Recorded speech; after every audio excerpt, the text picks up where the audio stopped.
Welcome to BaseCampWinifred 2013, an 8-minute documentary of our annual Central Montana experience. This year's expedition turned out to be a bit of a departure from past seasons, mainly due to an unusually wet spring. Downtown Winifred, Montana has not quite awakened from days of immobilizing rain.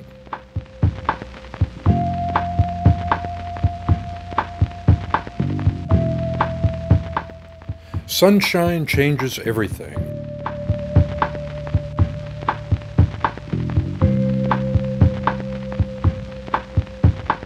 At Paradise Point, fields planted last fall with return-to-nature vegetation are showing their appreciation.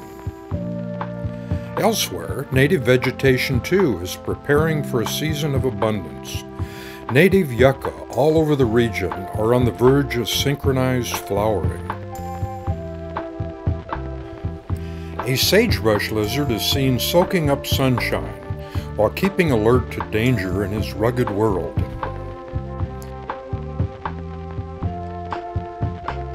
This steep canyon, carved into the Judith River Formation, is currently too slippery for serious fossil hunting.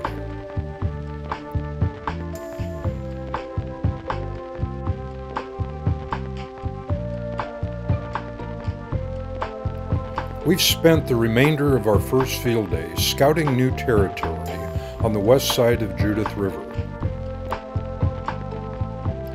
In about 2 months, much of this landscape will turn brown with midsummer heat.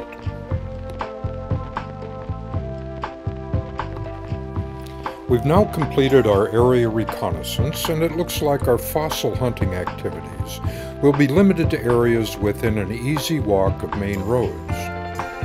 We've been intending to investigate some Eagle Formation outcroppings for some time, and fortunately, some are easily accessible. During the late Cretaceous period, this region wasn't always dry land with dinosaurs wandering about. Sometimes it was fully covered by ocean, and there were, of course, many million-year intervals of transition. During one of these intervals, when the coastline was right about where Winifred is today, the environment was quite complex, a barrier island ecosystem, much like that which exists along the Atlantic coast of the United States today. Over a period of several million years, sea levels rose and fell. The combination of alternating sea levels and the characteristics of accumulating sediments create a complex geology. There are near-white sandstones from ocean beaches, mudstone and siltstone from the floodplain, and layers of coal where time has converted the biomass of decaying marshlands. In our time, the sandstone is the most conspicuous component of what is now referred to the Eagle Formation. Geologic folding and faulting in the region has exposed the Eagle Formation in various ways, here seen pushed up from below among the predominant marine shales, and tipped about 45 degrees. Let's hike over for a closer look.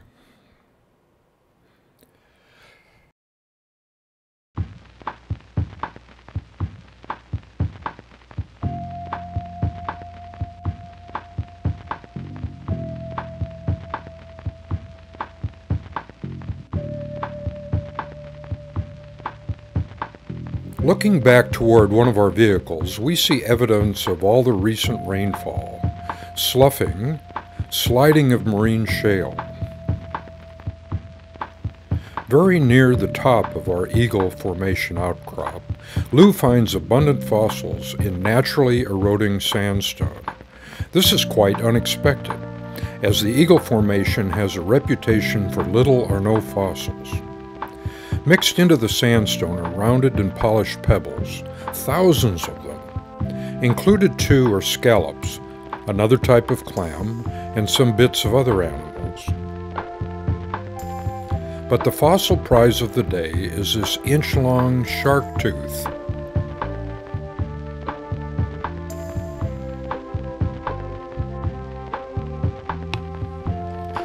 After a week in Winifred, it has become clear that we won't be able to get anywhere near some of our favorite destinations.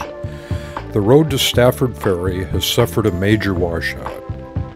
Not only is this keeping us away from the Missouri River Canyon, but it has forced us to rework our plan to visit the location of an important 1888 dinosaur discovery, the Ceratops montanus site.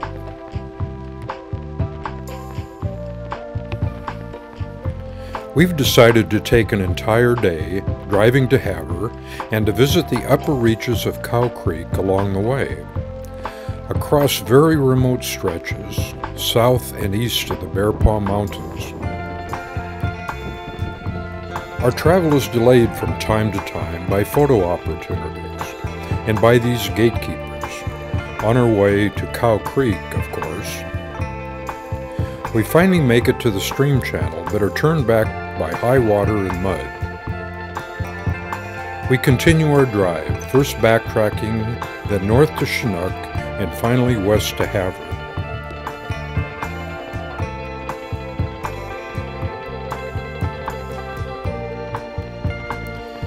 The Judith River Formation in the vicinity of Havre is exposed in many places and typically in more shallow coulees. This and other factors makes it fairly easy to access interesting places. In the Havre area, as opposed to the region south of the Bear Paw Mountains, Ice Age glaciers left a few gazillion rocks of all kinds littering the surface. Often, these gravels contain fossils of their own, transported by the ice sheets from distant Canadian mountains.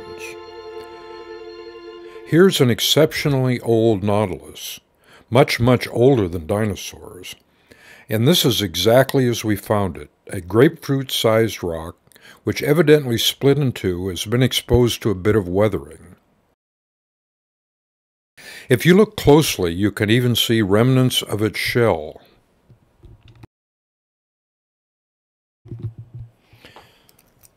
This year we visit a place where no one in our party has been other than myself. As far as I can tell, no one at all has been here for many years. Dinosaur bones, eroding naturally from the mudstones, have been subject to the destructive processes of weather extremes. Here are some fossil bones discovered by Rachel and Lou.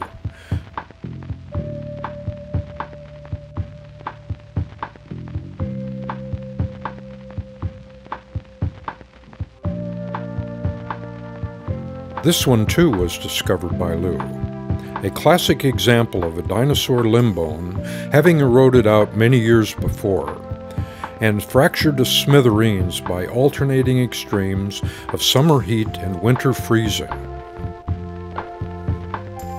Okay, we're going to wrap this up.